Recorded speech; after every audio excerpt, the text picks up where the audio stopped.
welcome to another class of Grow Your Own offered by Fort Bend County Extension and Fort Bend County Master Gardeners.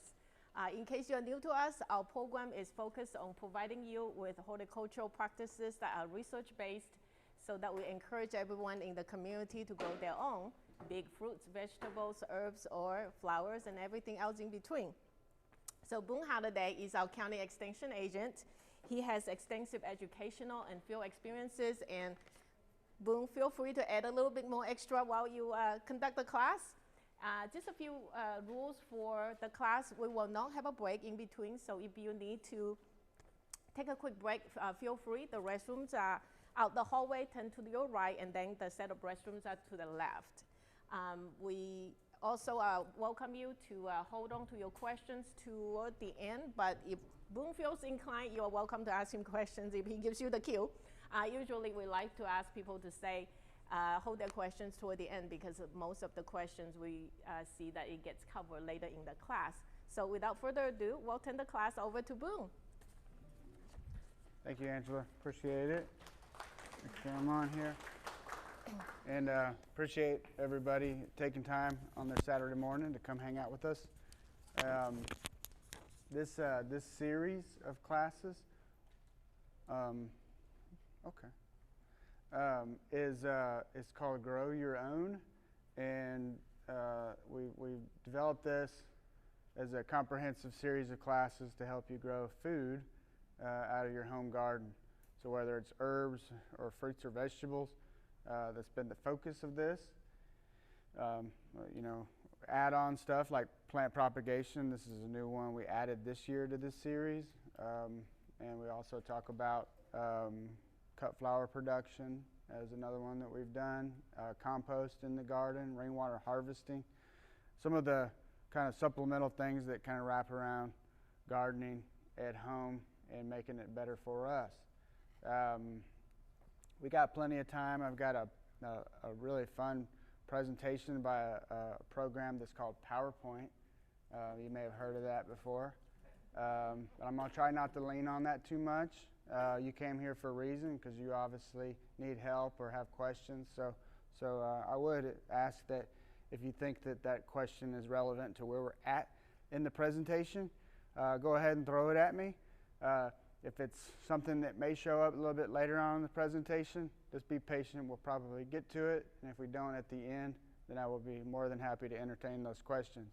Once we conclude the teacher-led discussion, you might call it, in here, I'd be more than happy to go outside into our new teaching garden we have out here. We've got a fantastic model community garden with vegetable beds in it, a structural rainwater harvesting, and a compost facility on site. So we can go out there and walk and talk, and you can dialogue if you'd like to. You have a couple master gardeners here with us as well that I'm sure would probably enjoy entertaining some questions that you may have. I always like dialoguing in the garden setting because it's pretty teachable, right? Being outdoors and pointing at stuff instead of talking about PowerPoints. Anybody know what this is here? An eyeball. Inside of your eye? Yeah, that's the inside of my left eye. I paid for that. I don't know if you went to the eye doctor lately, but they take the picture anyway, and they blind you, like a deer in the headlights. But at least they don't squirt the air in your eye anymore. They do this thing where it's just this super bright picture. And then at the end, they ask you, for a small fee, we'll show you your eye.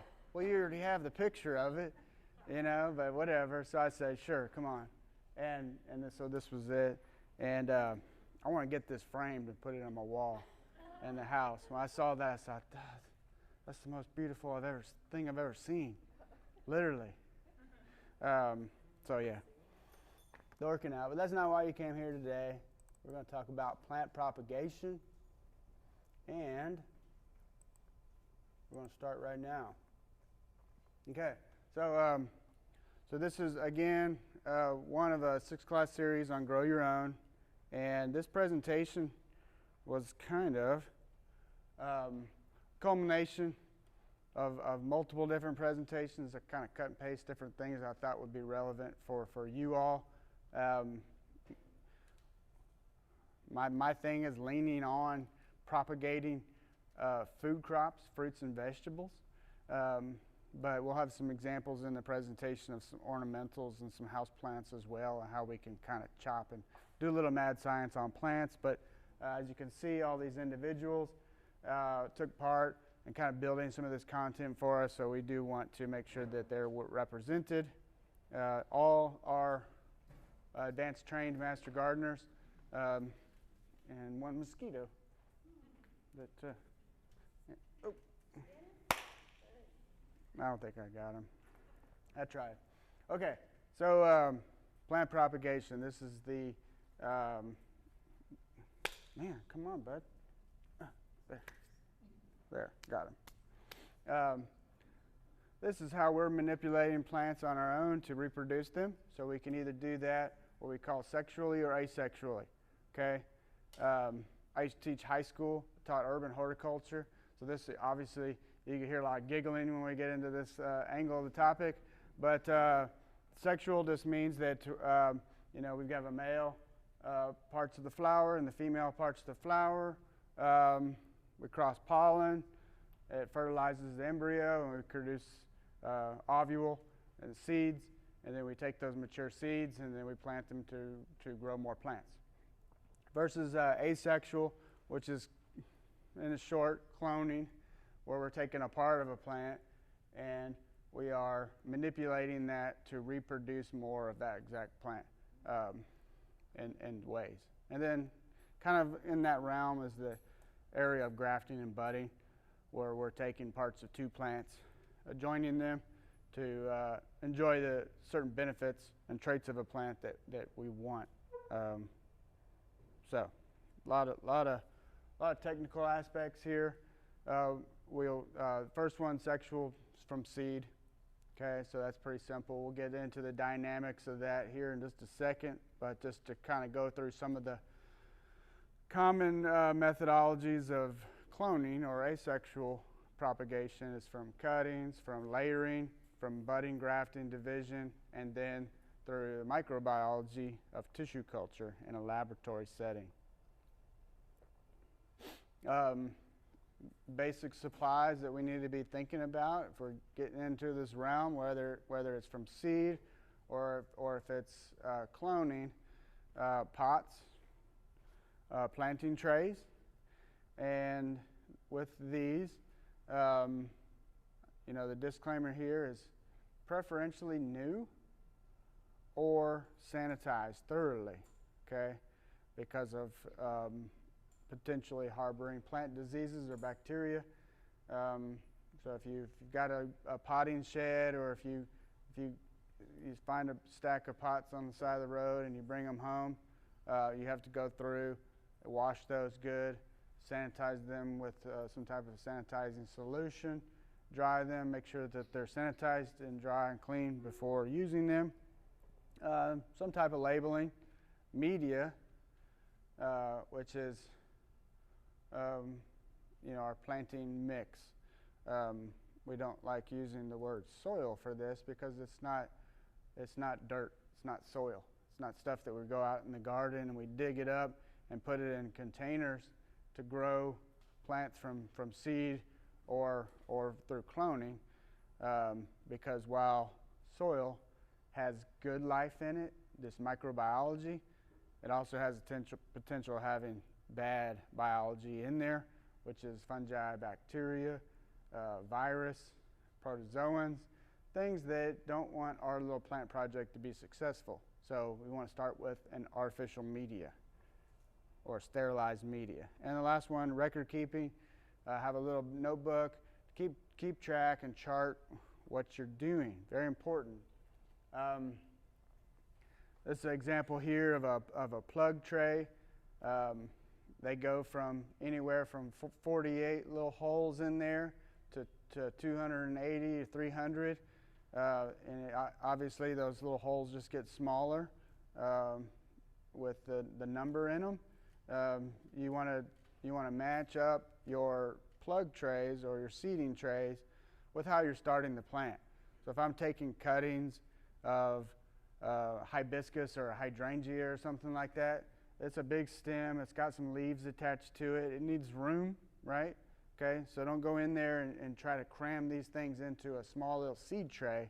They're going to be crammed into there too much together. Probably going to end up having some disease issues with that.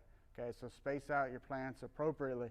As we start moving those plants up from a cutting tray or a seed tray, we call bump it up. Okay, and that is propagating by moving the small seedling or cutting from a small tray into the next size up. Typically, we recommend going to a 4-inch, that's the little square black trays, and then move up from there, okay? So that's allowing the plant to move out into a larger root zone, but we don't want to go from a seed tray straight into a gallon or a 5-gallon container, because we have a lot of soil in there, and we're adding water to that, and that allows more of the potential of us getting some disease or fungi or bacterial rot in the soil before the roots can actually access the media. So we gradually do it. So move from a little to a little bigger to medium, and then up to the eventual size that you'd like to get the plant to. Labeling is very important, particularly if you're doing seeds and you're doing a lot of different seeds. So if we're preparing our fall vegetable garden and we've got turnips and radishes and multiple different types of lettuces and cauliflower and broccoli and kale and spinach, Swiss chard, you're going to forget what was what. When those two little seed leaves come up, the cotyledons, they all look just about the same. And so you're going to scratch your head and say, oh my goodness, I forgot what's what. So label, make sure. This one here, we just cut up some old mini blinds, pretty cheap, and just right on there with a pencil. That lasts for, eventually that may smear off or go away, but in the time frame that we need it, works pretty good. Information to include on your labels: variety, the date that you planted the seed, maybe the date that you bumped it up into a 4-inch container, and then other specific notes that you want to designate on there, maybe where it's going to go in the garden, etc. The more information is better, because we always think that, right now I'm definitely going to remember all that stuff, but I know myself too well that I never do. Okay, so I'll talk about media. So here on the right we have vermiculite, ground sphagnum peat moss is the dark up in the center.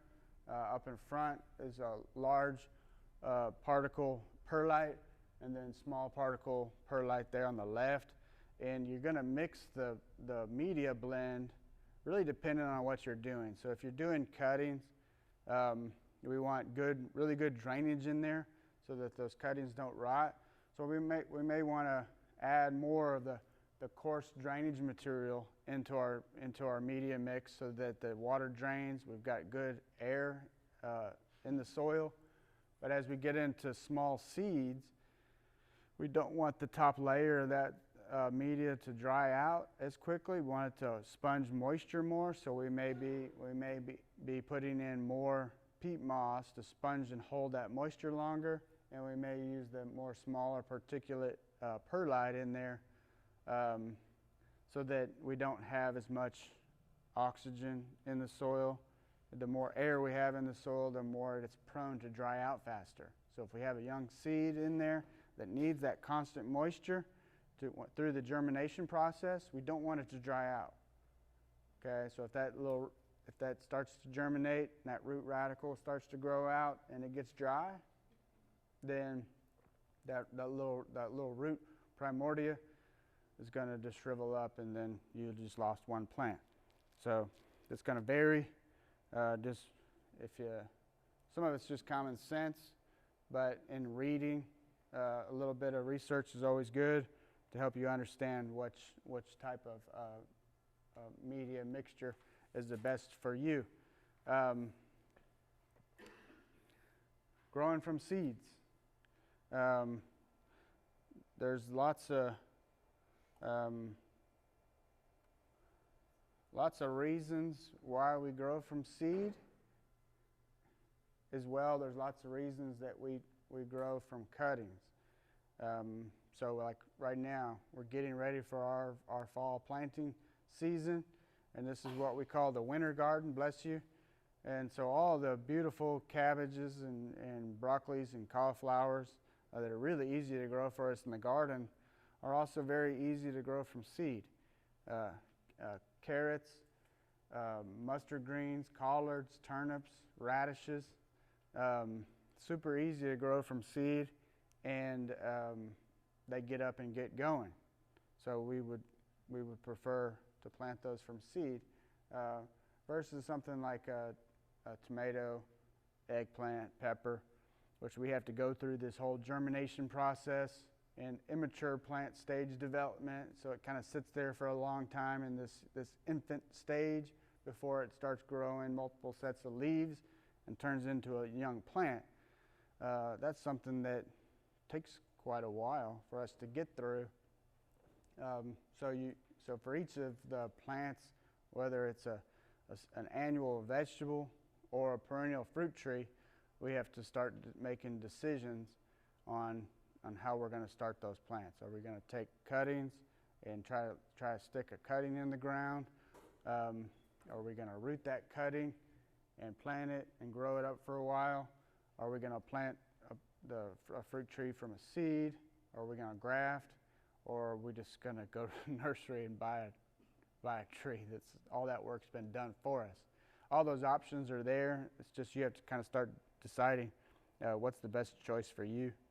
So when we get into seeds, we think about the advantages and disadvantages. One, cheap and easy if we're trying to grow a whole lot of plants really fast. That's the way to do it. You know, in annual greenhouse settings, if you go to the garden centers and you're buying like the little 4-inch garden transplants, they're either growing those back behind in some greenhouses or they're ordering them from a local wholesale grower, and they're growing millions of those in there. And it's about a 4-week time frame from seeding to get those trays out into the garden centers, so they can whip out plants really fast. As far as disadvantages go, you can lack uniformity at times. There are plants that are what we call true to type, and then there's other types that are going to have some genetic variance because we're taking seeds. And so, you know, we're going back to this Gregor Mendel Punnett square of genetic variance, is that the plants are going to have a little bit different, what's called a phenotype, is the physical appearance of the plant. So it may, instead of being all red, you may see some pinks in there or some odd other color. We've seen variances like in bluebonnets. I don't know if you've been out to a bluebonnet field and there's all the blue, and then there's one that's kind of pink or a white or even a purplish looking one. Some are taller, some are more compact. You just get that when you grow from seed. You get variance. So if you want everything to look exactly the same, like clonal, there is a chance that maybe that's not going to happen for you when you grow from seed. Seeds tend to store well, so if we want to go through the process of seed saving, that's a good way to save money and mature and keep those plants, particularly if you've got an heirloom or a pass-along variety that you really enjoy. We can save those seeds for future generations. A longer maturity time, so it just takes a while longer to get a plant to a flowering stage. If we're in a hurry, not a good thing. And then when we get into growing commercially, there are high standards as far as the quality of the seeds, making sure that they're not carrying any virus with them, and that they do come true to type again. So just real simple, this process of germination is that water has to absorb into the core of the seed and come in contact with the embryo in this area called the endosperm, which is the biggest part. Like if you eat a peanut, those two big halves that you eat with a peanut, that's called the endosperm, or like a cashew. And all that really is that's like a food pack for a developing seed. So we have to have water. It gets through the seed coat, gets down in there, and comes in contact with the embryo. And then we have the digestion of that moisture, and then the translocation within the embryo to kind of get that cell division process started, and then germination. As we can see here, going from left to right, the seed starts to swell up, embryo starts to have cell division, and then we have what's called a root radical, which is this young root. Really is the first part that comes out of the seed, and it goes down and it starts branching out with root hairs, and it needs to start that first. And so it's using up the storage that's in that seed, that little food bank, during that process to get that root radical in the ground, to get rooted, and then it can start pulling water and nutrients out of the soil. And then we have that open up, and we have the seed leaves emerge from there. And with some plants, this is a pretty quick process. With some, it takes quite some time. Here we just have an example of a bean that kind of goes through that process. And you can see how much it swells. The endocarp opens up, and then we see that root dropping, and then we see these root tips and root hairs starting to merge. And all this is happening before that plant actually turns up, and the endocarp opens up, and we see those two little seed leaves emerge out of the center of the plant. So again, all this is just to show the importance of soil moisture through this process, because through any of that process there, if that young plant dries out, it's game over. Okay. So things to consider: ripening and the dissemination. Seed processing, your seed storage, and then overcoming dormant seeds within a plant. Anybody tried to grow like a hard-seeded plant that either took a long time or it seemed like it never grew? Any examples? Beets? Yeah, beet, it has like a aggregate, so there's a couple little seeds kind of joined into this hard little nugget. Sometimes that can be a little difficult. Another example? Lavender. Yeah, I don't think I've ever tried to grow lavender from seed. It's a hard little seed. Yeah. Personally, for me, one is Texas mountain laurel. If you try to grow this, it's a big hard red seed, and it is like a rock. Like if I put it in a slingshot, I could break a window with it. Or bluebonnets. Yeah, bluebonnet seeds are like little. It looks like gravel. Really hard. It feels like concrete, and the whole seed is hard. It has a very thick, hard seed coat on it, but the internal part of the seed is hard, and so it's gone into this physical dormancy where it's just shut down.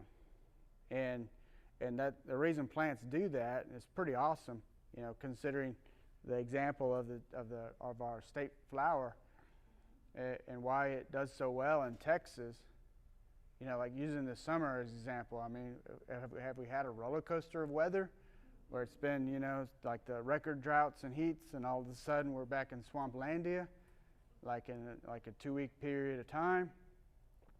Historically, if we looked at that through eons of time, if we have multiple years of drought, and wildfires, and then we have multiple years of hurricanes and tropical storms and flood, everything's underwater. Well, those seeds might have to just kind of hang tight, you know, through some of these hard, long periods. And so if it's in this really hard, tight physical dormancy stage, it's going to make it through that, and it's not going to be teased into germinating at the wrong time. So while some of them will pop up and they'll be like, woo, we're here, and then like the hurricane hits them or something and then they die, there's a whole lot of their brethren that are in the ground and they're just kind of hanging tight and waiting and say, well, we're going to try, we might go next year and see if it works out, if things are a little bit better. So this is a cool you know, nature of the plant. For us, it's not so cool because we want them all to germinate at the same time, okay? So there's all these different types of dormancies. I won't get too deep into it. Morphological, that it just takes time, you know, for the internally, for this seed to get to a plant where the embryo is ready to germinate. Hardness, like physical characteristics, and then the physiological, where we need something to happen. We need moisture, temperature, etc. And then photodormancies, where we need light or dark periods of time that will trigger that seed into readiness to germinate, or possibly a combination of all the above. So what do we do when we have seeds that kind of fall into those categories? We try to get them to overcome their dormancy, come out of their shell, right? And so the first one is what we call stratification. And this is by us manipulating some of those ways that we get them out of their dormancy. And so with cold, is we'll wrap those up in a damp paper towel, and we'll put them in the bottom of the refrigerator for some period of time that kind of mocks what it would want naturally, as far as that, like sitting on a forest floor underneath a bunch of decomposing organic matter that's damp all the time. That's what it would need to prepare itself to germinate. Or the other way around, it might need a period of heat added to it to maybe break down the seed coat, to allow moisture to penetrate into the seed. So that one's called stratification. That's like manipulating the temperature and moisture. And then scarification is the second one.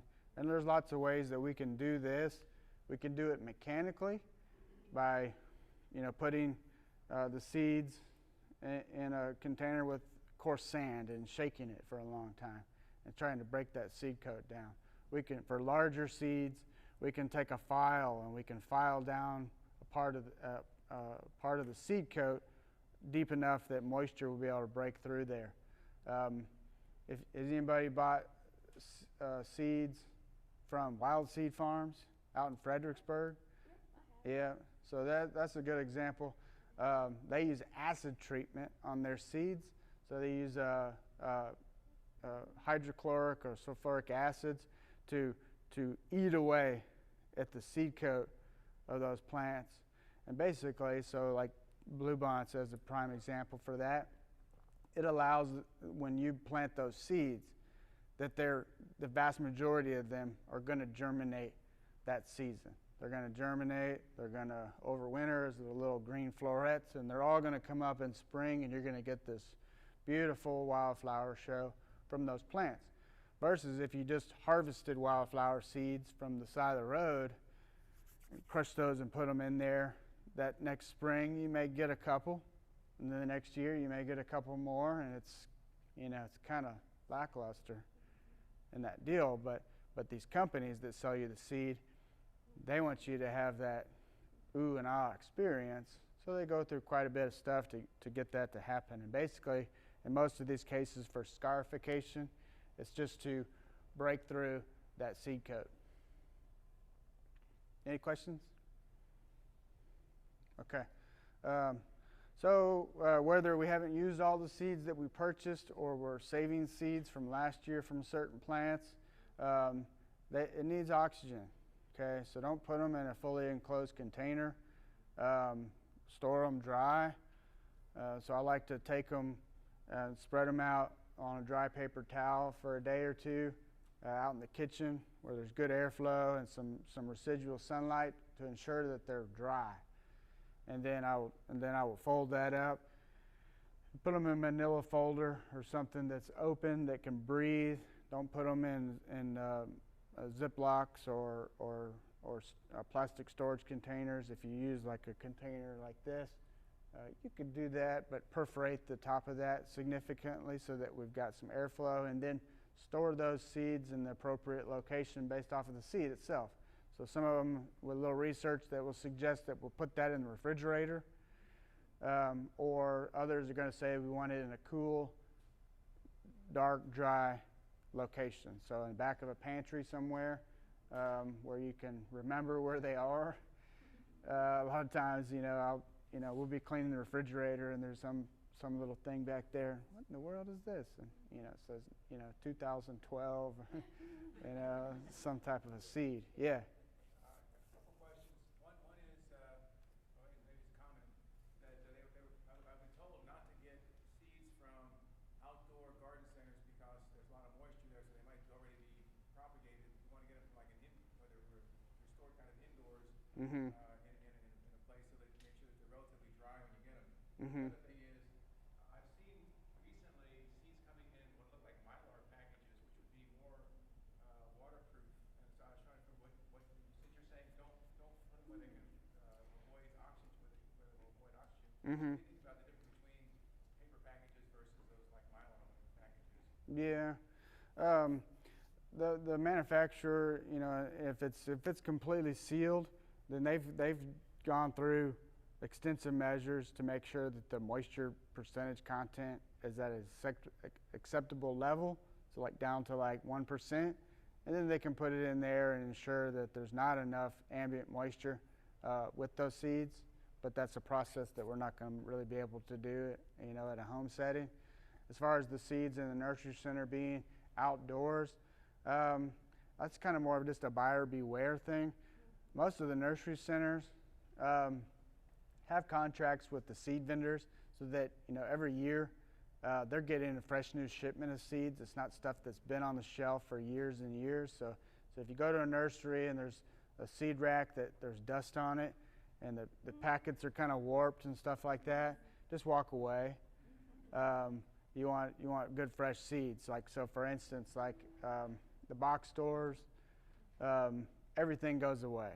When it's spring, these big crates come in, and it's all the spring seeds that come in, and everything that was there either gets thrown away or donated or something. It's gone. Doesn't get shipped off somewhere. They don't discount it.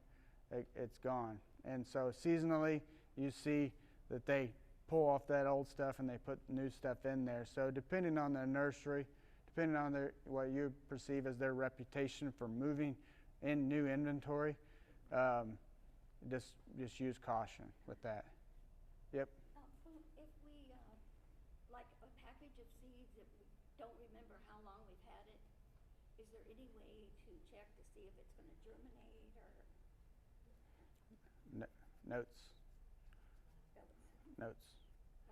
Have that record keeping. Have a little note put on there. You always get a Sharpie, staple a little note on there that says what year you had those.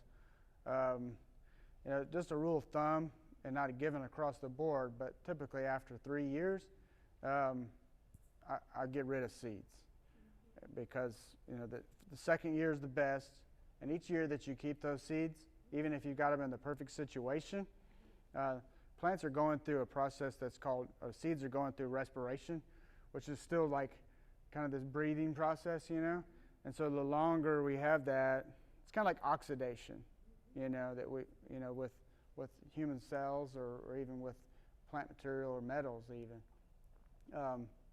they start to kind of break down with exposure to oxygen. So they just, as they get older, they lose vigor. So, that year after, you may get 90% germination rate, and then next year it's going to go down to 65. The next year it's going to be 25%. And it's just each year that just starts dropping off more and more. So definitely that first year, write the year and spring or fall on there before you put them away, so that when you do clean the fridge out and it says 2012, you know that you're just going to chunk those.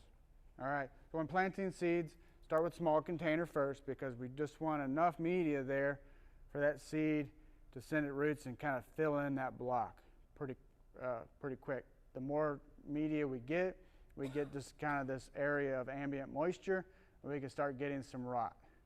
The right planting media, the right mixture of components in there, so that we have either the water holding capacity that we want, or we have the drainage or the aeration that we want.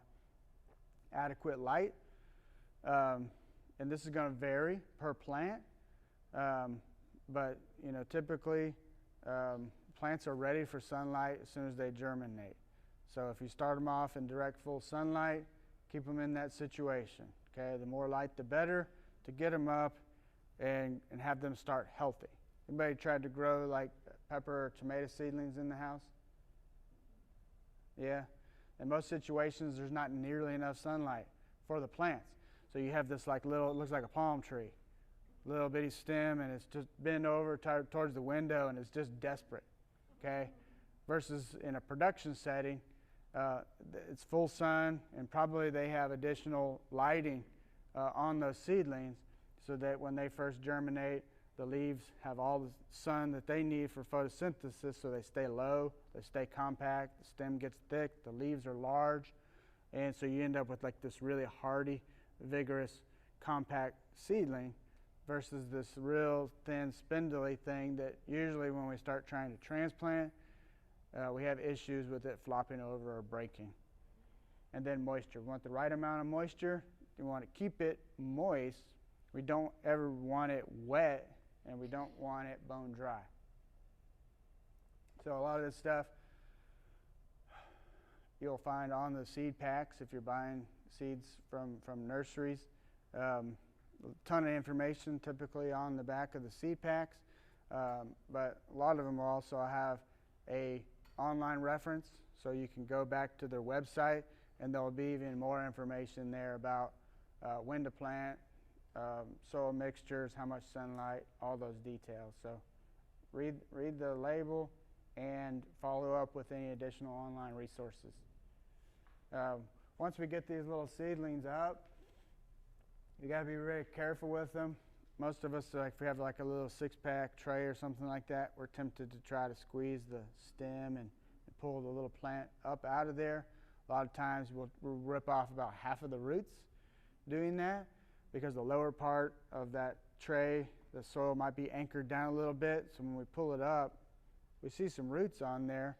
But then if you take a little dibble and you pull out the rest of that little hole, you'll see there's a lot of like fibrous little white roots in there that we just dislodged from the plant, which is really going to slow it down. So we recommend that you take a chopstick or a popsicle stick or something when we're doing that, and go down to the bottom, push a little bit, and then kind of force that whole rooted piece up out of the tray so that we get all those roots. That little seedling's done a really good job of creating this good, healthy, fibrous root system, and then we just ripped off half of it before we put it into another tray or in the ground, but really set those plants back, okay? So don't mutilate the plant. So that's seeds. Other questions about seeds? On that planting media, there were 4 items, peat moss and Yes. 2 different sizes of aggregate perlite. But what was the 4th? Vermiculite. So vermiculite is kind of a volcanic rock derivative that's porous. It's got this kind of if you looked at it under a microscope, it's got all this, it's flat, but it's got these little porous surfaces in it, and it works really good in a medium because it allows oxygen breathing in the soil, but it has a lot of these pore spaces for roots to attach to, and really for nutrients to bond onto, so that if we add fertilizers, they'll bond onto the vermiculite particles, and so the roots can mine the nutrients and the moisture off of it.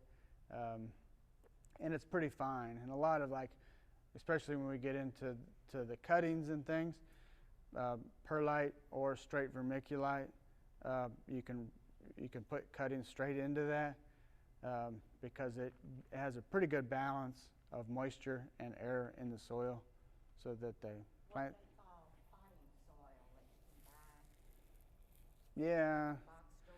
Well, again, buyer beware, because there's going to be a cutoff where we have what we call artificial media, and this is all the stuff that I've mentioned, and maybe even has ground up pine bark or something in there.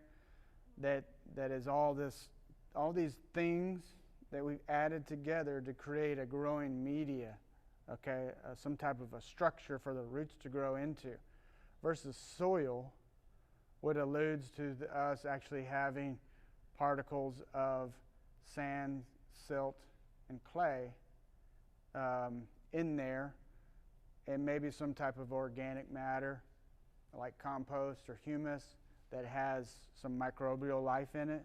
That's soil.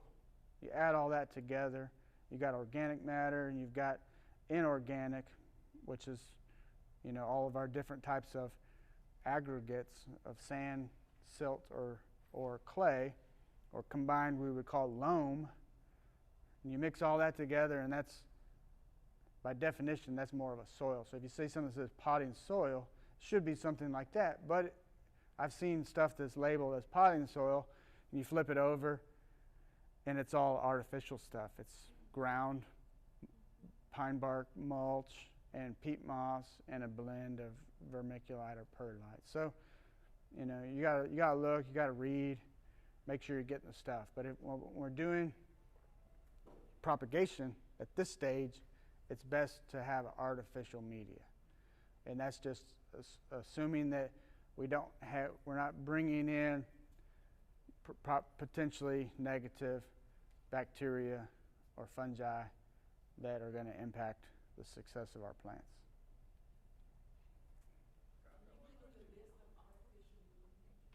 What's that?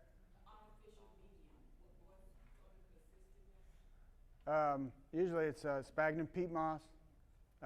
It's going to have some type of a ground wood aggregate like pine bark or that's shredded down, and some type of mixture of perlite or vermiculite.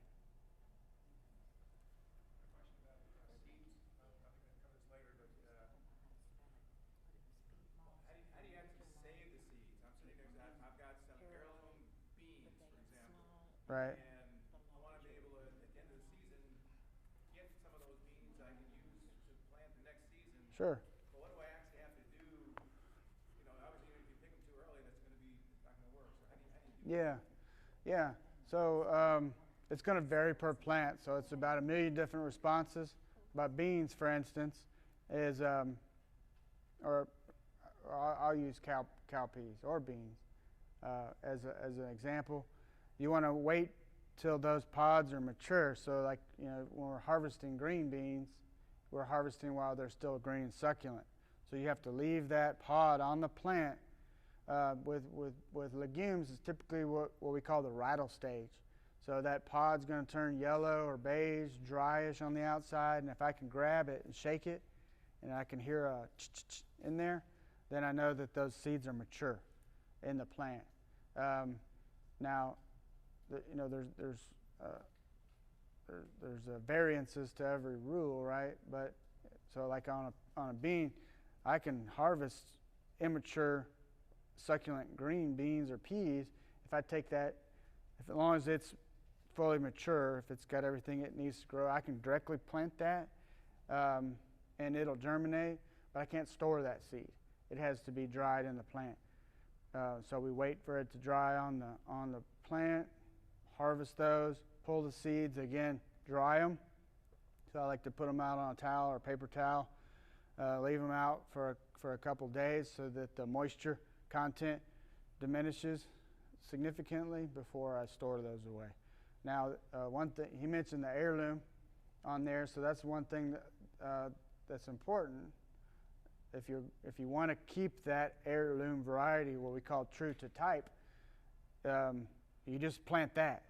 Okay, it crosses with itself and produces seeds, and those seeds are what we call open pollinated, which means that the offspring that we plant are going to look and taste and have all the attributes that the parent had.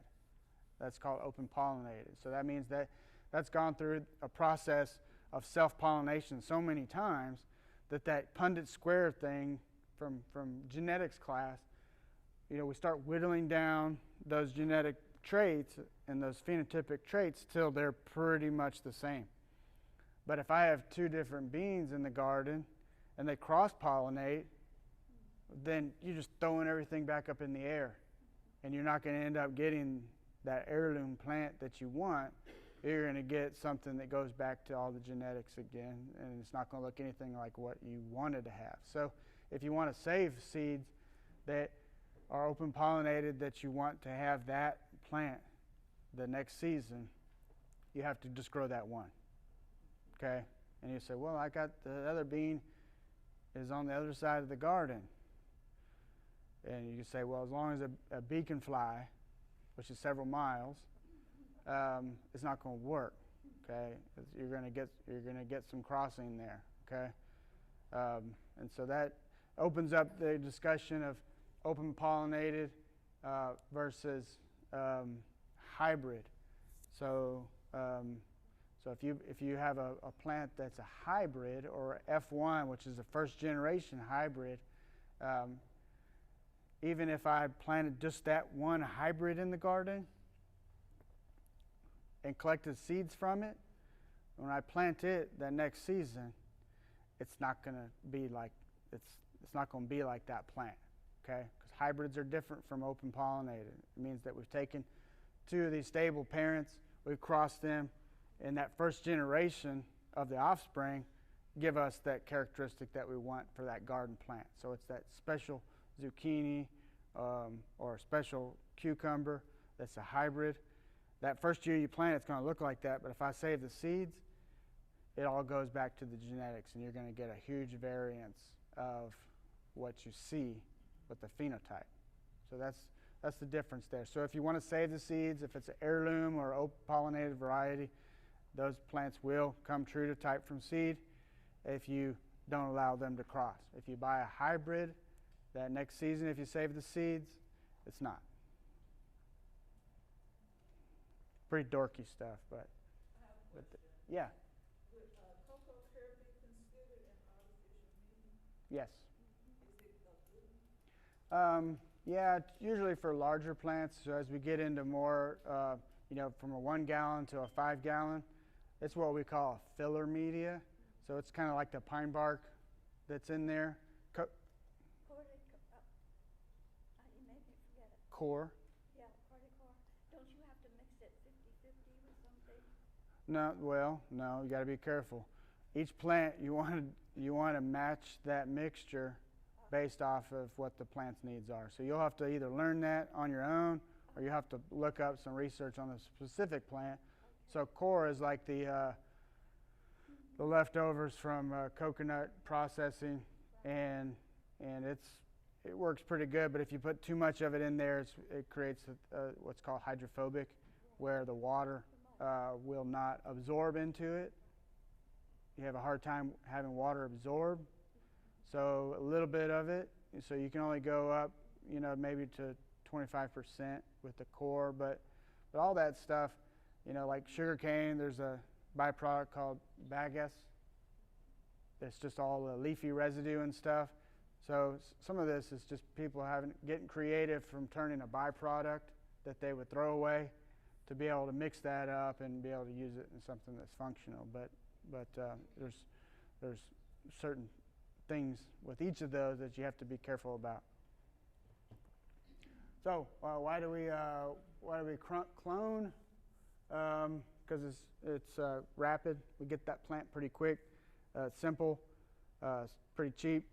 Creates uniformity. So basically, if I cut off parts of my pinky and clone that, they'll all be end up Dorky Boone holidays. Okay.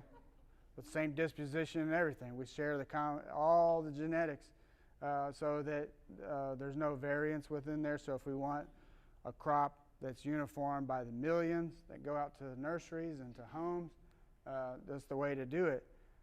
Reaches maturity at an earlier stage. So we're taking a more mature part of the plant, so it doesn't have this infancy stage that it has to go through, and then we're taking that mature part and rooting that, and so it's like an instant adult.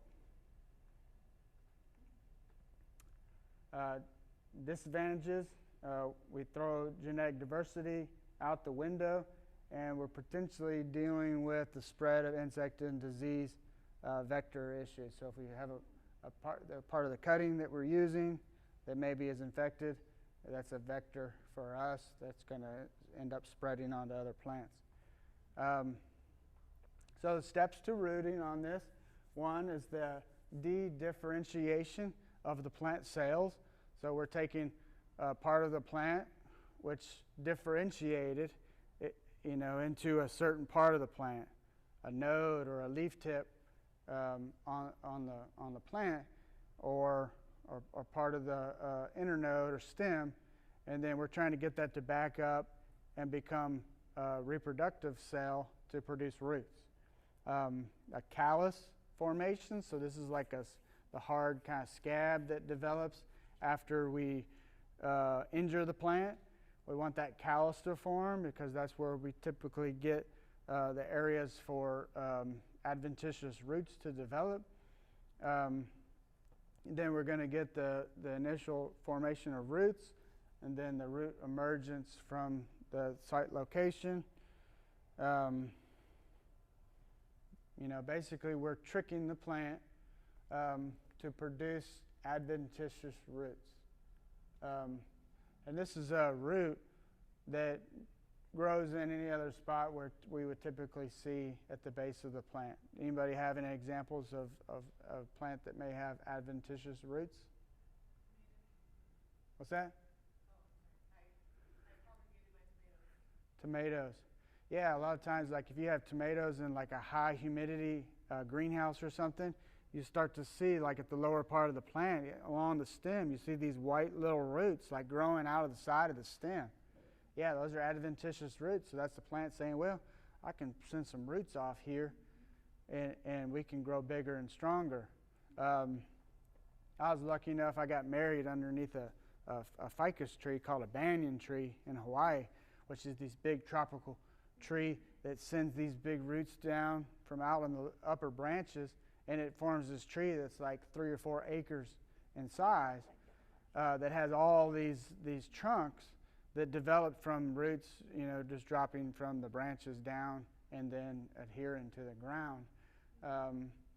So there's lots of examples, like a airplane plant or spider plants, the little typical hanging basket. We see those little plants form, and then the little hanging propagules on there have little roots, so we can cut that off and then plant that little plant. So lots of different types of cuttings: stems, leaves, and roots, and it's going to vary. Yeah. Uh huh.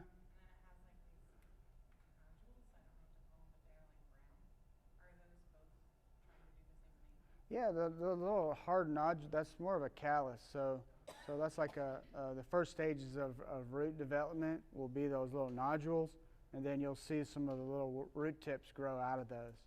Is typically what I see on pothos ivy. But the most important thing with all this is doing your research. Okay, that's the really cool thing about horticulture. This is the art and science of plant cultivation. Is that we have to learn, because not all plants grow the same. In actuality, every plant has like a very strongly preferred way of reproduction. And so we have to learn which plants none of this cloning is going to work, like an oak tree. Okay, I can't take a leaf, part of a leaf, or a part of the stem, and I can't get that to root. It's just not going to happen. I can't take part of the root of it, and it's just, chances are very, very, very slim to get that to work, versus just waiting for an acorn to fall on my head and then go out there and plant that and then get a tree from it. Okay, so lots of different ways. You need to do the research. If there's a certain tree or plant that you want to reproduce, do your homework on it and figure out what the method is. Some plants, we take hardwood cuttings. So this is our deciduous trees that lose their leaves or go into a winter dormancy. A select grouping of evergreen trees, trees like magnolias, your semi-hardwoods cuttings, or herbaceous cuttings, and that means that this is growing or developing tissue.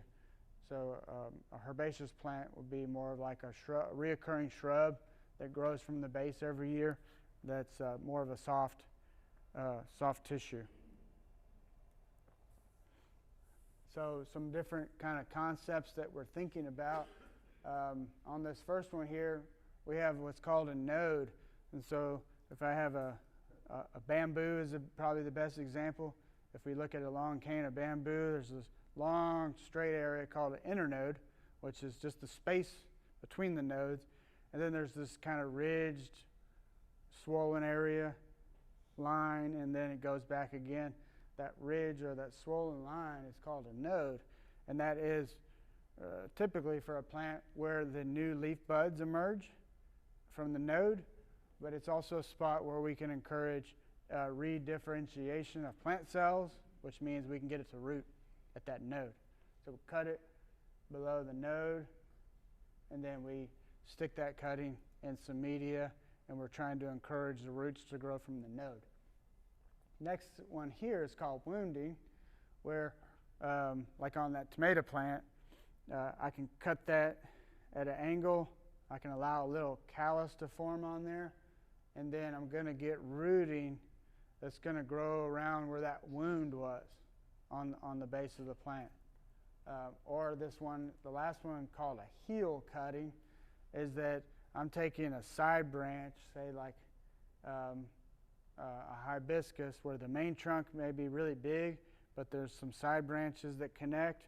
Well, I'm taking a sharp knife and I'm cutting away a little part of that main trunk and having a little heel of the mature bark on there along with that side shoot.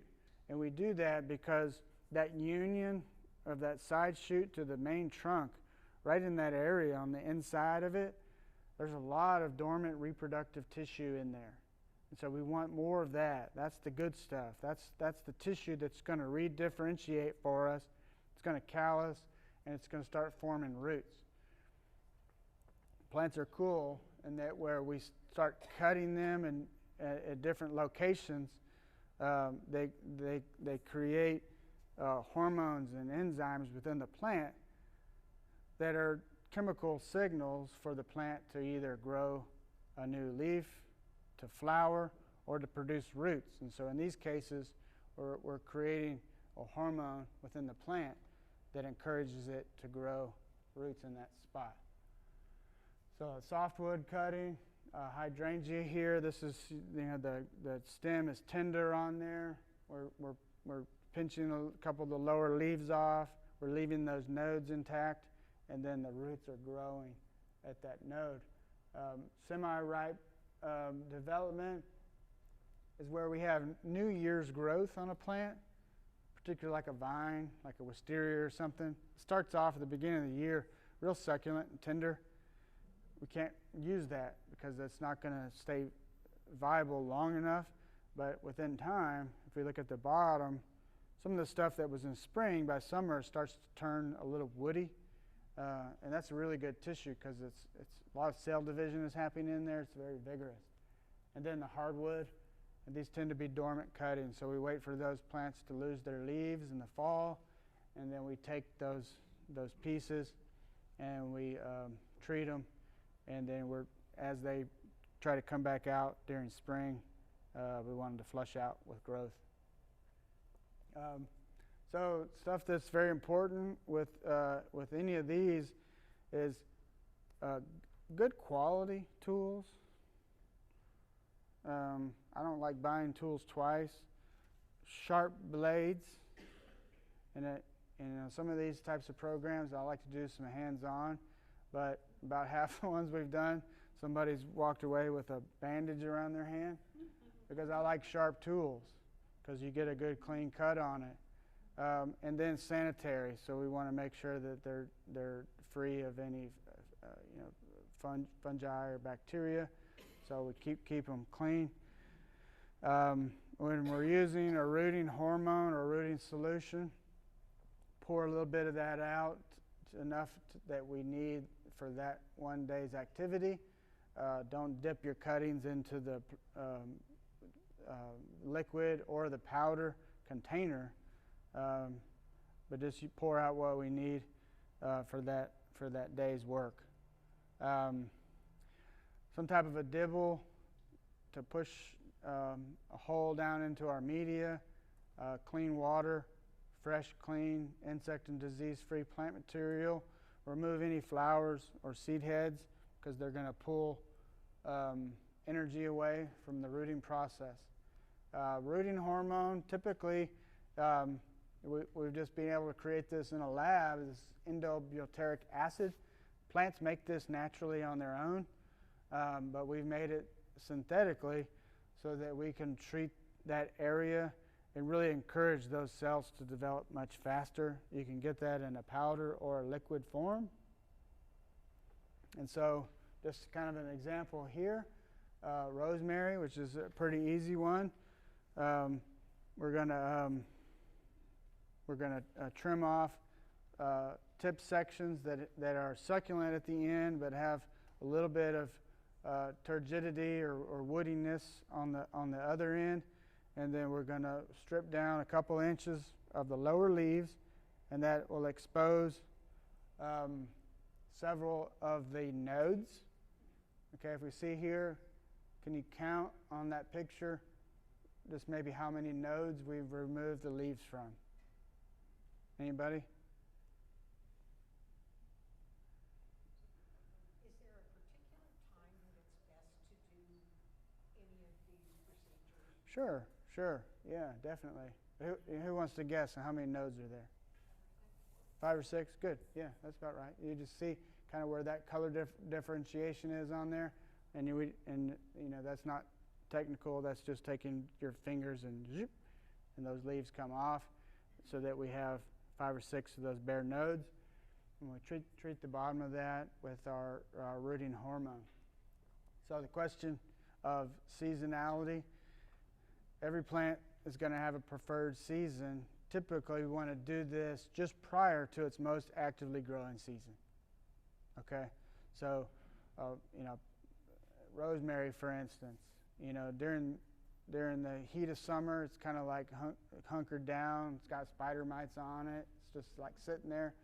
And then typically as the temperatures cool down and fall, we'll see a resurgence of green growth on the plant. So it would allude to, like right now, being a good time. Or in early spring, as temperatures warm up, and it kind of comes, it's evergreen. A lot of our perennial evergreen herbs, they just kind of sit there in the winter. Stuff like the rosemary and thyme and oregano. They're not growing a whole lot in the winter. They're just kind of sitting there. And then, by April, good moisture, good weather, they're growing. So kind of right ahead of that would be our window to take those cuttings so that we're capitalizing on their want to grow quickly versus trying to do it at a time where they're maybe going into dormancy. They're slowing down, so we're not going to be very successful in that time period. Very, very good question. So we'll treat this either with a liquid dip or with powder. So I like to put that in the distilled water first so it's damp, and then roll that around in the rooting powder so that we have good adherence of the powder onto the base of the stem. And then we use a pencil or dibble to make a hole. This is where a lot of people mess up. Make a hole in there so that we can kind of gently drop that cutting into there and then pad the media around it. Okay? Don't just stab it. into the media, right? What happens? I know now. So what happens when we just stab it? Well, sometimes it still works, but Yeah, well, yeah, it may still work, but our odds of success diminish because most of the hormone is now on the soil surface. It's not down there where we want the roots to grow anymore. So, that's little tricks of the trade make us more successful. Anything you can do to increase your percentage of success are good things. Similar here, using hydrangeas as an example, is we're cutting right beneath that node, and then we're coming back and we're stripping those leaves, and it's just pinch off to the sides, and then treating that with our hormone, and then stabbing that. This one here, as a horticulturist, I hear everybody's angle. Some people swear on this, some people just don't do it. The concept is that if you have larger leaf plants like a hibiscus or hydrangea or something, is that we have these big leaves that now that little cutting has to take care of that leaf until it grows roots. So it's losing carbohydrate storage until it can grow its own roots and start photosynthesizing. So now you have this big thing that it has to like keep alive. But then the other school of thought is going to say, well, we need all that for photosynthesis, and now we've created a wound on there that maybe we're going to lose moisture through evaporation, and then the plant has to spend energy on creating a callus for the wound. So, you can go back and forth on that. The main thing for me, more than any of that, is that, if I've got a tray that I'm putting these in, if I've got so many leaves that these are crammed up against each other in there, it's cutting some of those leaves off so that there's a little bit more airflow in between those plants, so that we don't get bacterial rot in between those plants. Probably more important for me. Better than probably cutting half of the leaf off is just taking a smaller cutting. Just make that shorter and not have those bigger leaves, because you see the younger leaves aren't nearly as large. And the same thing, we create our hole in there, we get that moist, roll it in the hormone, set it down in that hole, and then put pressure back over it so that hormone is still attached. And then maybe going a little further on this example here, creating a little greenhouse cover for it so that these plants don't dry out prior to rooting. You can do that with Coke bottle tops there. Some of these trays that you get now have a floating cover over the tray.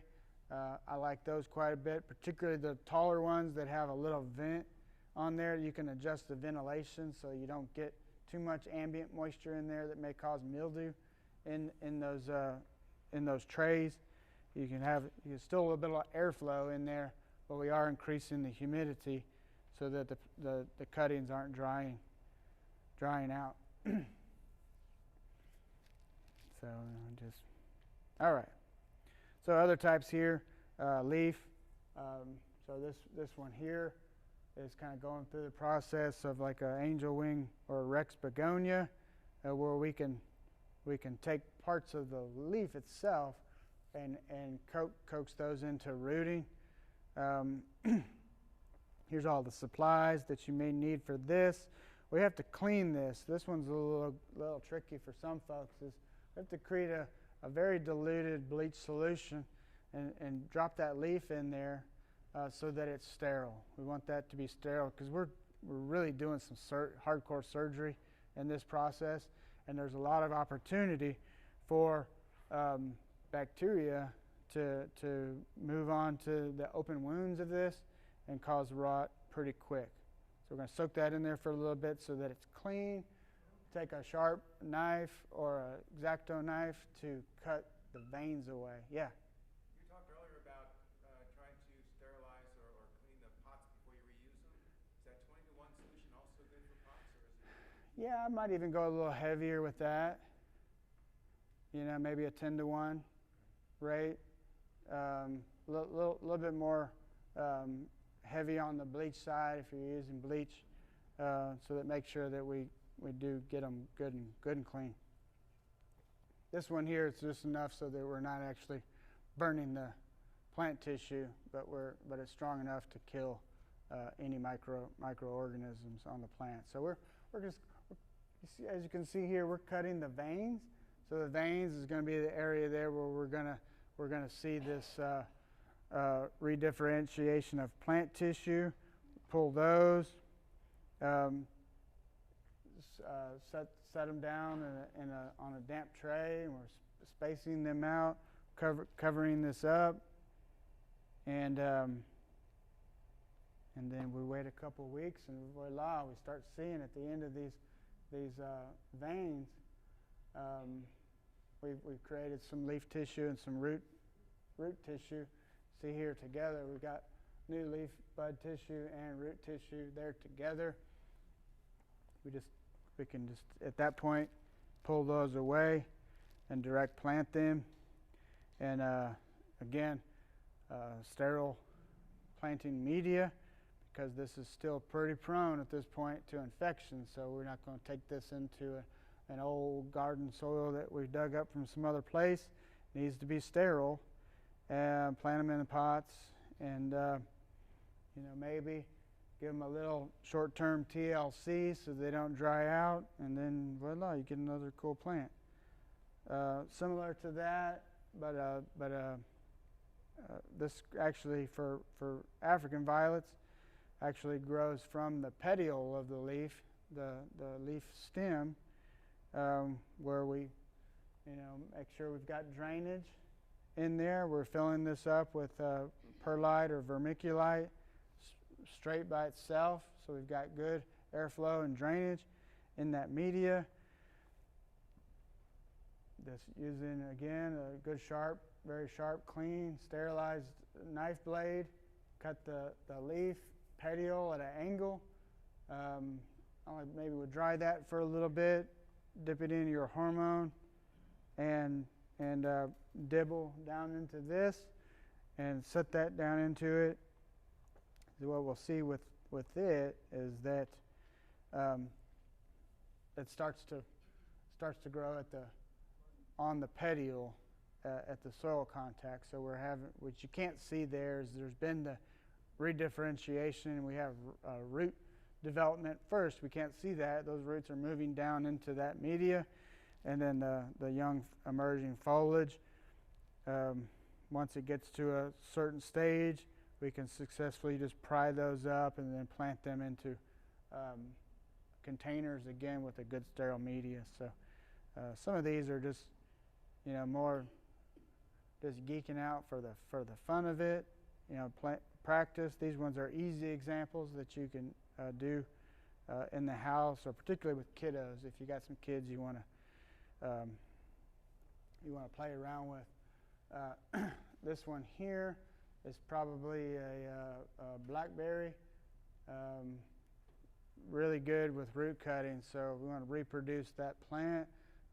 We can dig up sections of the runner roots that are typically right beneath the soil, pull those and cut those into sections, space those out in a large surface container with a sterile planting media, cover them up gently, and then they'll start growing foliar tips fairly quickly. So it's a good way to increase your numbers on plants through root cuttings.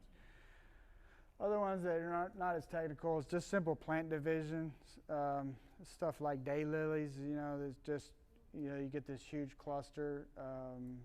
Stuff like society garlic, you just dig it up, and just with enough force and will, you can just break it up into sections and then plant those sections, making sure not to damage the plant. If you create any wounds, or you actually take a shovel and stab through a core part of the plant, you may want to just set that out, when exposed to sun for a day, to let that wound dry and callus a little bit before we put it in the ground, or you may get some rot. Yeah, I think this one here is probably bulbine. Very easy. You just once you expose the root system a little bit, you can kind of start seeing where those natural spots where you could crack them away from each other, and then just pot them straight into new containers or plant them directly into the garden. You see, we just got a knife, and we're just kind of scoring away, looking for the center of that plant, and then just kind of choosing, where the right spots are to pull those out, so we're not doing too much damage to the plants. Bulbs. Anybody in here like growing bulbs? Yeah, I like bulbs. So bulbs are fun. So most or true bulbs have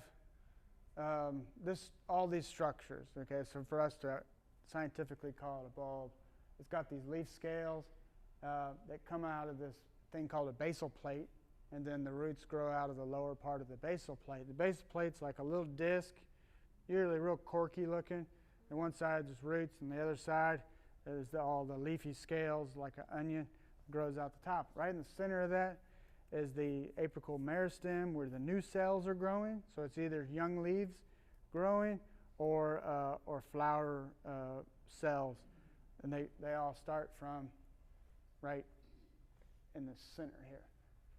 So as the leaves get older, they become part of that external leaf scale, and then potentially the outside layer.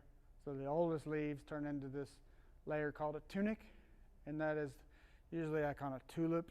It's that papery brown kind of crispy area on the outside.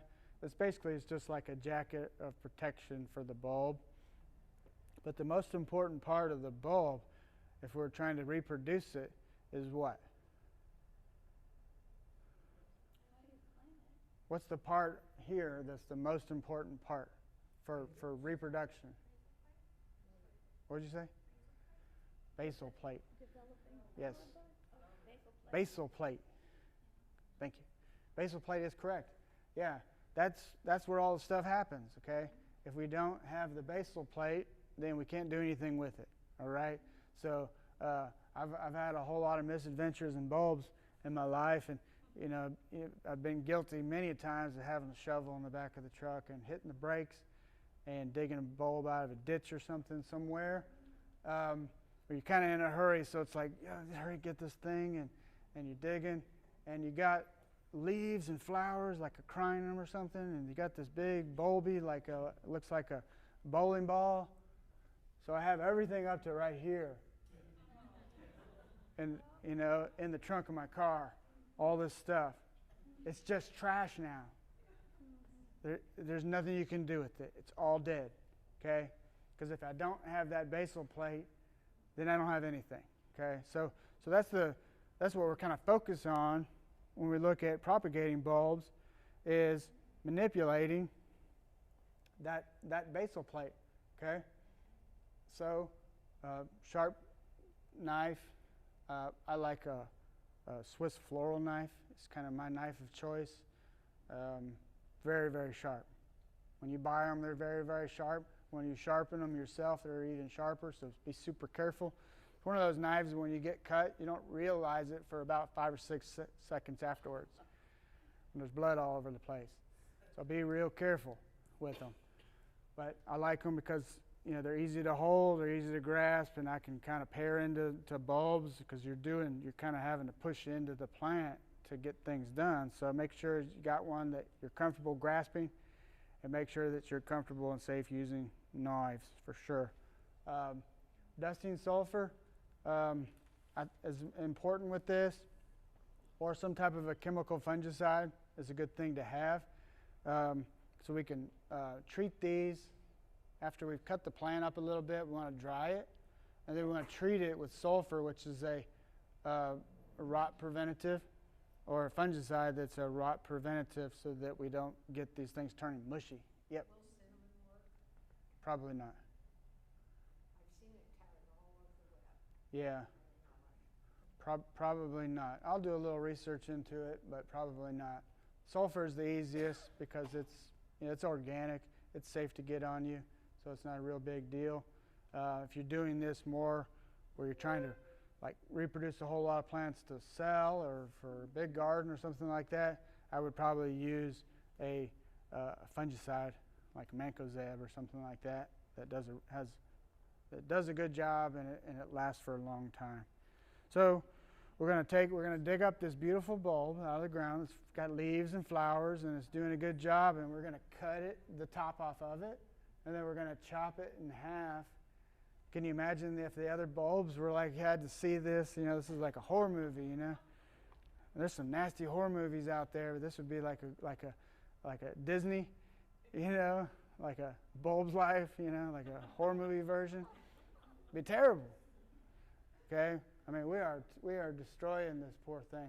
So we take the top off of it, cut it in half, and then we probably section it up into a couple more sections where we do have a big portion of that basal plate, which is, this has kind of a little reddish hue, and this is kind of this real heavy, corky area in the bottom. We'll make sure we have that on there, and we dry that, okay?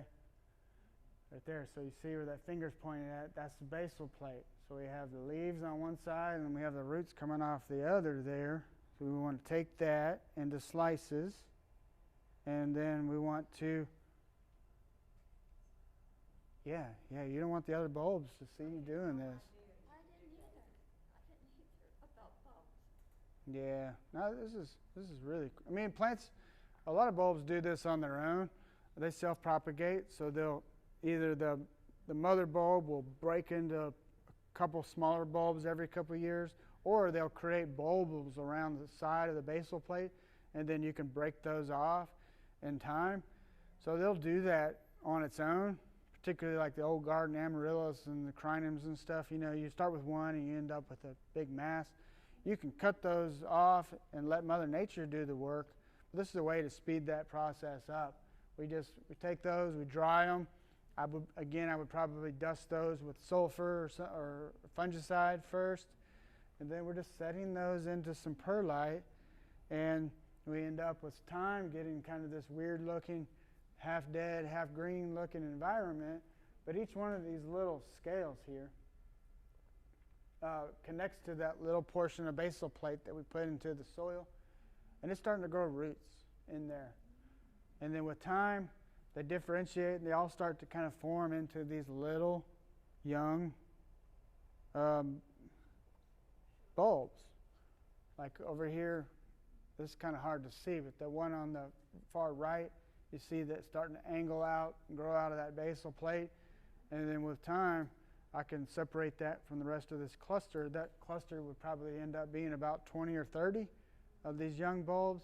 And then I can either plant that whole thing and get like that,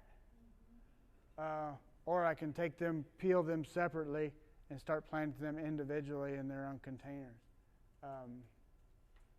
It's pretty cool. But the thing with this is all the sanitation, the right soil, that we don't have, you know, garden soil brought in for this project, good sharp knives, drying, fungicide, appropriate lighting, watering correctly, because this is a process that takes a while.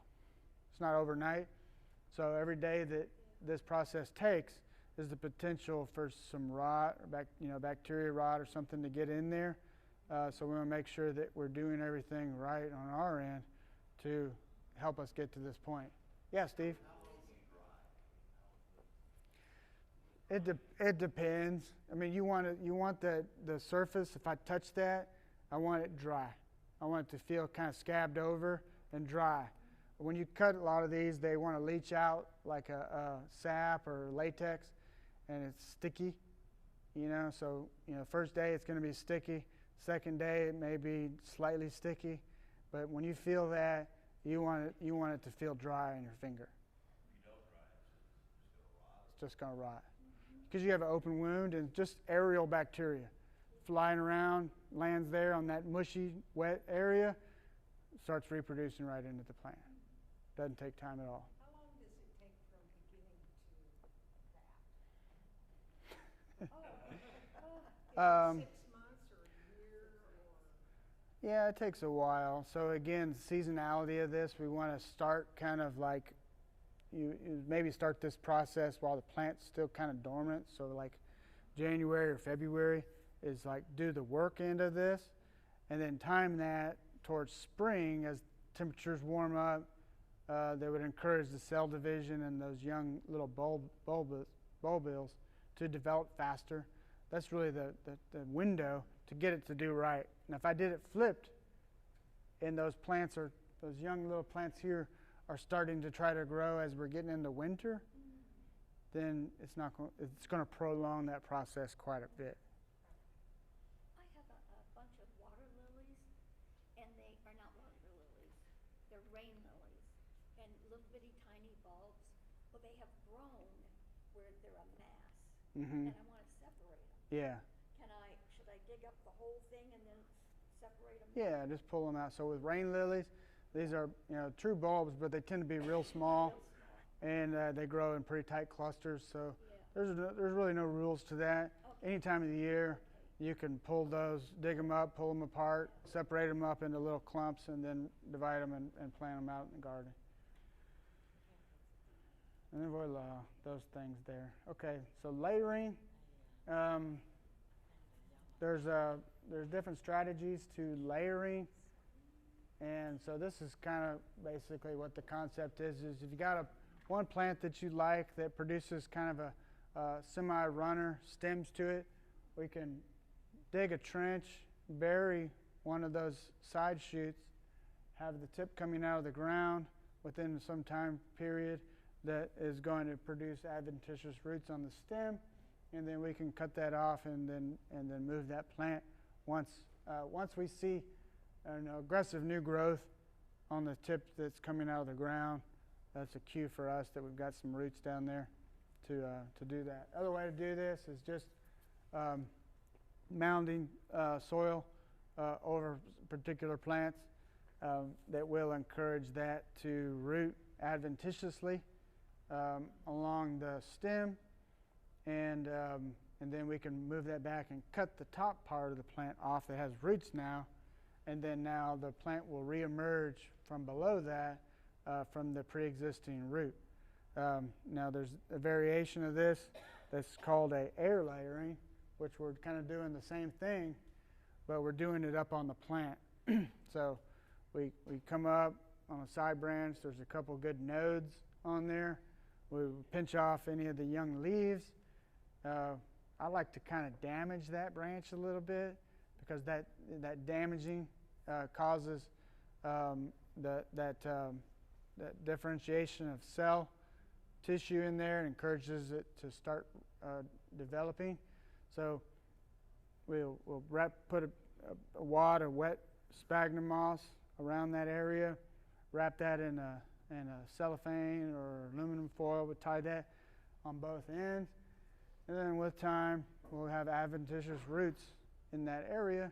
A lot of times if you just use cellophane, you can see the little white root hairs inside of it.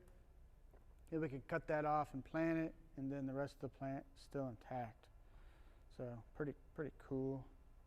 How much damage is too much or too little? If you're trying to damage the plant, you remove the outer bark, you want to call it. Yeah, it depends on the plant, but the concept there is I'll take that floral knife or some pruners, and I'll scrape the bark in a couple locations around there, and that creates kind of a cloggage. So plants have two different vascular tissues. They have xylem, which is the interior wood or inside the bark, where the sugars in the water are going down, and then the outer bark is called phloem, and that's where our nutrients that are going out to the leaves are. And so we're kind of just creating like a little roadblock or some cloggage right in that spot. So all that stuff is kind of just getting stuck right there, right where we want that action to happen, so it just helps that process go quicker. All right, so I'm going to run through this real quick. It's just grafting and budding. Again, this is propagation, but really for a different way. So what we're doing with grafting is we're taking two similar plants, one that has characteristics within the roots that we like, but not like the final characteristics of the plant. So we cut part of one plant and we adhere that to a root system or the trunk of another plant. Lots of ways, methodologies here. This is just a few of ways that we do that. So I'm cutting my arm off, cutting Jerry's arm off, and I'm putting his arm onto mine, and I'm getting that to heal, and then now I've got Jerry's arm. Okay, and now that's always going to be his. It's always going to be the same characteristics that his arm had. That's just basically the concept of what we're trying to do here. So are those examples from the same plant, or that's two different plants? Yeah, these are all just kind of some of the common methodologies that we would use. And we use different ones based off of the growth characteristics of different plants. So these ones, the wedge, the flaps or veneer, whip and tongue, inlays, patches, budding, using a notching tool. You would choose one or two or three of these based off of how successful they are with certain plants. For instance, here with apples, these are the types that are most successful. Using conifers, pecans, roses, grapes. We found just with trial and error that there's certain ways work better than others. For instance, here with this one, citrus. A lot of the citrus that are grafted are budded. Okay, and that's what we see here. What we take is the rootstock, which is here. We cut a little T in the bark, we peel that open, and all we have to take is we just cut off a little bud and a little bit of bark tissue off of the scion, off the plant that we want. Okay? So the picture on the right is maybe what we call sour orange, okay, or trifoliate orange. And this is a little orange that if you eat it, your face is going to flip inside out. Okay? They're disgusting. Okay? They're full of seeds. They're not worth anything besides throwing at other kids. It's not good. Okay? What we want is like this real red grapefruit, right? This beautiful seedless grapefruit. Okay? So all we need from the grapefruit is just one little bud. We go on that plant in the spring when those new little buds are still dormant. As we take that little paring knife and we cut that bud away, we create the little T in the rootstock, that sour orange, and we insert that bud. Within time it heals, and voila, we select that growth out of that bud on there, and then that's what gives us the citrus that we want. Now, we have a hard freeze, and it freezes back below this point, and then the plant grows back again. You're going to end up getting those nasty little fruit again. Okay? So a lot of fruit are grafted because we want a variety that's true to type. We have a characteristic that we want, but that takes years and years of breeding to get to that point. So we take a rootstock, we take part of Granny's apple that we've selected for years of breeding, we put that on there, and then within 3 to 5 years, you're growing that particular fruit. A lot of times you can see on plants when you buy them from the nursery, there's a little knob or a differentiation in color or texture of the bark. That's where that graft is on the plant. So you need to protect the graft. If that freezes or dies off or you cut it off accidentally with the chainsaw, you're done. All you have left there is that rootstock of the plant that you probably don't want.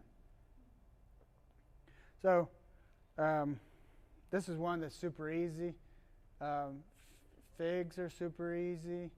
A whole lot of stuff. But in this one here, we're just using what's just called a cleft or wedge graft on there, where we're just, following the stem out, cutting it off, taking a knife, cutting a V into the stem, and then we have the variety that we want, and we cut a little arrow tip that's matching dimensions, and we take those and we lock them together And the main thing that's important with any of these is that we're matching the cambium, that green layer of bark that's underneath.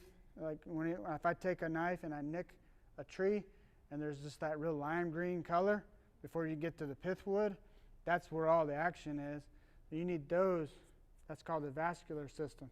You need those to match up as much as possible tightly. We secure that. There are lots of different tapes that are used.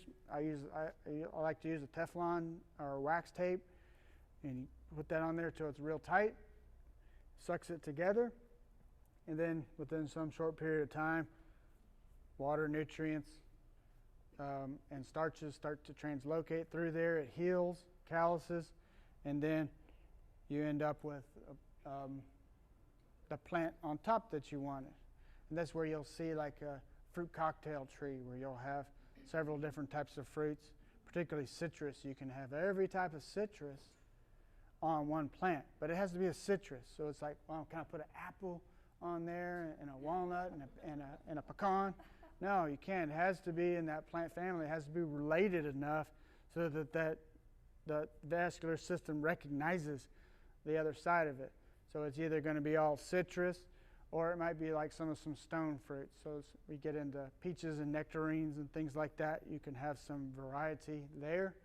But like, when you get to apples, you kind of need to have apples. Pears, you kind of need to have pears. But you can have a whole lot of varieties on one plant. You just kind of have to know what matches and what doesn't. I'm just wondering, can you do like a rose of Sharon and a tropical hibiscus? Are they related? I don't know. The question is a rose of Sharon versus just like a tropical or a Chinese hibiscus. I don't know if you can do that or not, if that's closely related enough. You get into some of these, you can only go so far out away from the species. So if it's the same species, you're there. But if it's closely related, but it's not the same species or even potentially the same genus, with a lot of families, you lose that recognition.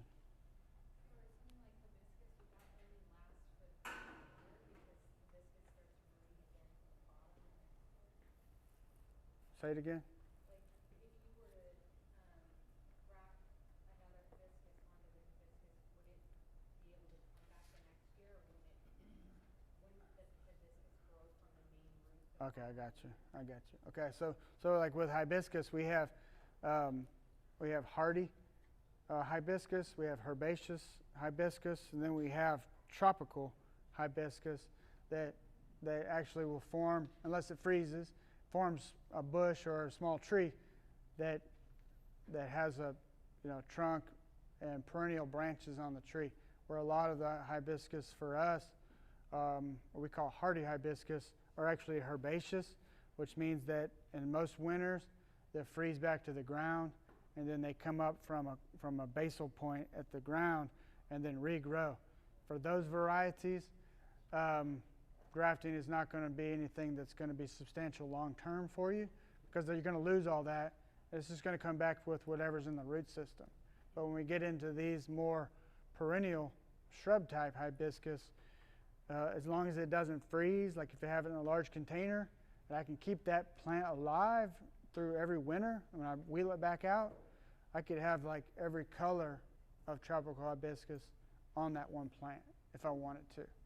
And they would always come out true to type. But as soon as I lose that plant below the graft, then I'm back to the mother plant on any of those. Or a good book here, if you need to really geek out any further on this. A little teaser for us is we've got some sales. If you don't want to do all this, we have master gardeners that are propagating cuttings and seeds in the greenhouse for you. And we'll have a sale here October 15th. We do vegetable and herb transplants. So most of these are going to be 4-inch transplants of all your fall vegetables. They also have little packs of seeds that you can buy, a mixture like winter garden seeds. So pretty cool. we do the work. Master Gardeners learn. It's a good fundraiser for the program. Also, as a fruit tree sale. Anybody been to the fruit tree sale here? A little chaotic? A little chaotic, right? Yeah. Wonderfully chaotic. It's wonderful if you can get there really early. Yeah, get there real early. We're going to try to get more trees this year. Last year, the nurseries just didn't have a whole lot of inventory because of all the winter impacts that they had in their growing production. So we got every tree that we could have, but the demand on the consumer side was much more than what we had. So it was a lot of fist fights and you know, tasers and everything going on up here to get the trees. But it's a great way to get fruit trees that grow well in our area. We have a planting team that chooses the right trees that we've tested here that do well. So come and support us for that. I do have my coworker, Dr. Abdul Hakim, real quick. He's with Prairie View A&M, Prairie View Cooperative Extension Program. And he's got a potential opportunity for producers, if you have anybody that wants to make a career or a business out of horticulture, he might have some cool stuff for you. All right. Hi, everybody. My name is Abdul Hakim. Thank you, Boone.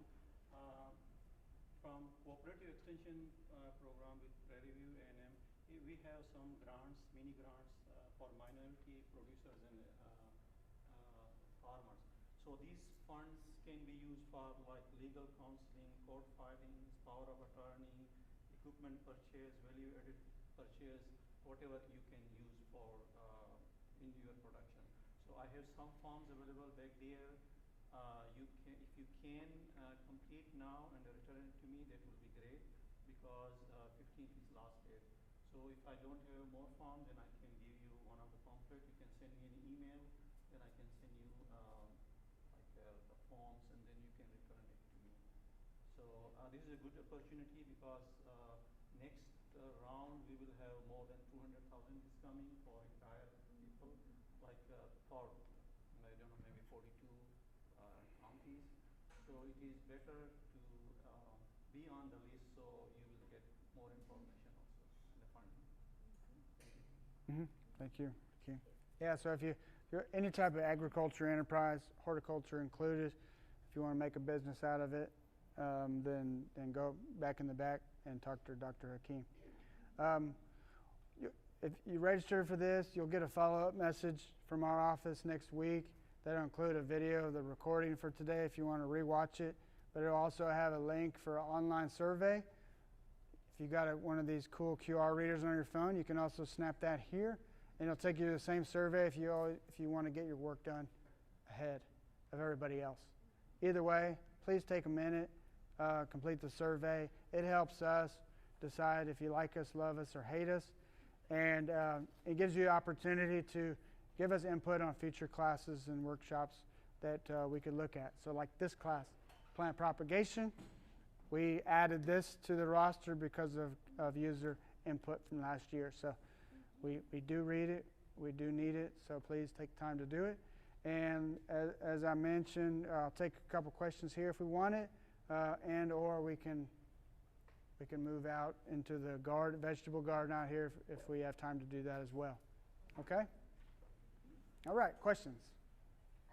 You had said that, obviously you have to do the research to find out which media, CVs, what media, where, how would I find out? Where do you go? Man, What ratio for media, yeah. perlite, pine bark mulch, I know it's a cheap response, but man, there's so much stuff on the internet. You can just type in, preferential soil mixture for growing X plant, and more than likely you'll find 2 or 3 good resources. We're just standing on the shoulders of giants. There's lots of information out there. Just borrow, and that'll get you started. When you get down into like nitpicky, like one particular plant, we just don't have the resources with the Cooperative Extension Program or the land grant resources for that at that level. So that's when I start kind of just borrowing. I see what research has been done out there. Read around a little bit to accredit that. Maybe if you see a trend that's similar, and then just go with that. And then with trial and error, you'll tweak it a little bit. Again, sometimes when you buy the seeds, there's a lot of resources on the back, but it'll say go to here for more information, and it'll sometimes, depending on the company, like Totally Tomatoes or Johnny's or Rare Seeds, they give you quite a bit of information on how to do it. They want you to be successful, so they add all that stuff in there. And maybe even some tutorial videos for some of them as well. Do you have a particular seed company that you like or recommend, or? Those are three right there. So Baker's Creek, Johnny's, and Totally Tomatoes is just is mostly tomato plants, but those just to name a few. Johnny's has quite a bit of stuff that I like. All right, other questions? Cool. Oh yeah. Totally unrelated. All right. But while I've got you here, I have a peach tree that I allowed to just grow, and it's probably about 14, 15 feet high. Yeah. I can't get to the top. Yeah. How can I get to prune that thing back to where I can control it? It's taken over my yard. I mean, you need to find just a local lawn maintenance person or something that could come and prune it. Just for one tree, I'll just say that the market, as far as maintenance and like arborists and stuff, They don't seem to know much about fruit trees. well, and they're not trained, and probably second, they're not interested in it. They want to go where there's money, so they want to take down 4 big oak trees, and they want to walk home with $2,500 in cash. They don't want to come and spend 20 minutes pruning a fruit tree. It's not worth their time. So that's where we're at. There's not a lot of people that service that sector anymore. It's just hard to find out there. So I would personally do the research to figure out where the appropriate pruning spots are, and then just have, if you've got a lawn person, just when they come do the lawn, say, hey, will you cut this here and here and here and here? Probably will do it. Would be your best bet. Or if you got a kid down the street, you can say, give them $20 and have them come over and cut it. But you need to tell them where it needs to be cut on the tree.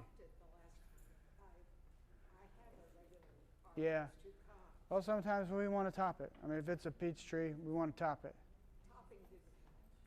It just grew right there. Yeah.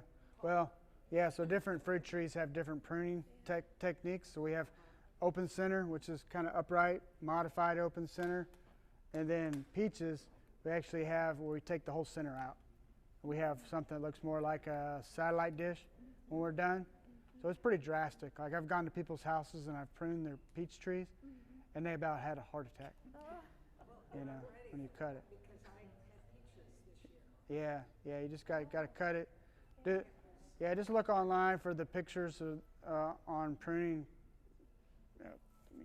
peaches and plums, and then just mark it on the tree and have somebody come and just cut at those spots.